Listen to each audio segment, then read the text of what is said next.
उंगली डाल मुझे बता। ठीक है सर, ठीक है, इतना ठीक है। स्टार्ट। बिस्मिल्लाहिर्रहमानिर्रहीम। डियर स्टूडेंट्स, अस्सलाम वालेकुम। आपका जो हमारा आज का टॉपिक है वो है ईमेल राइटिंग, जो कि हमारा बोर्ड के 9th क्लास के इंग्लिश के कोर्स में शामिल है।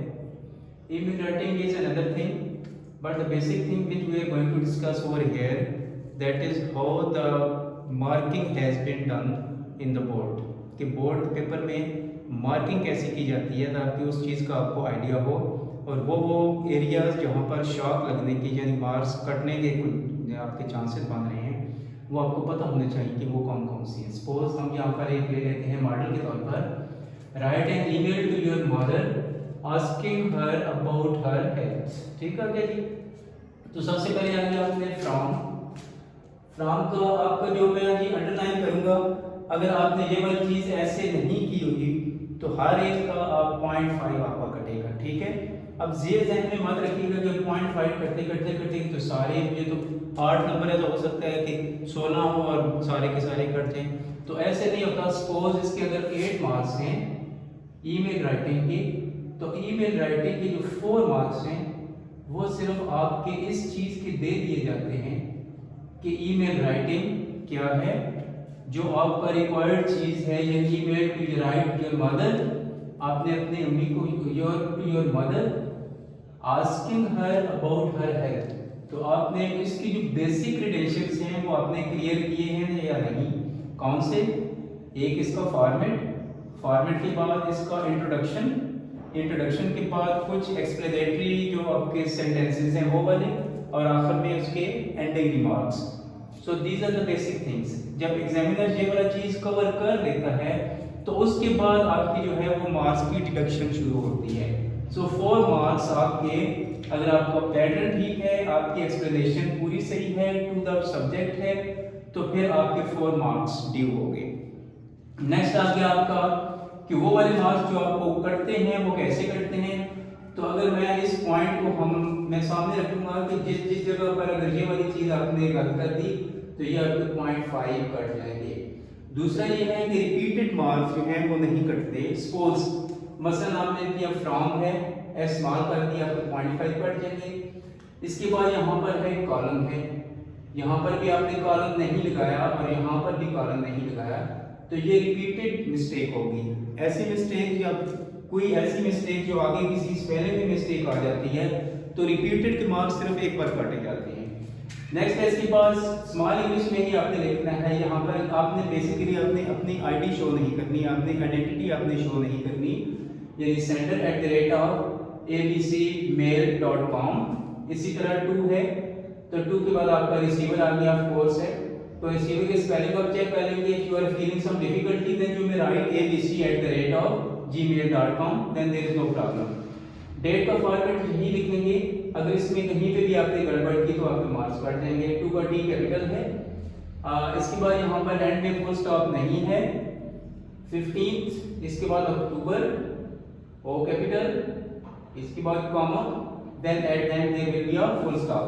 Here you will drop 2 lines so that it will be different from subject will be different from the address.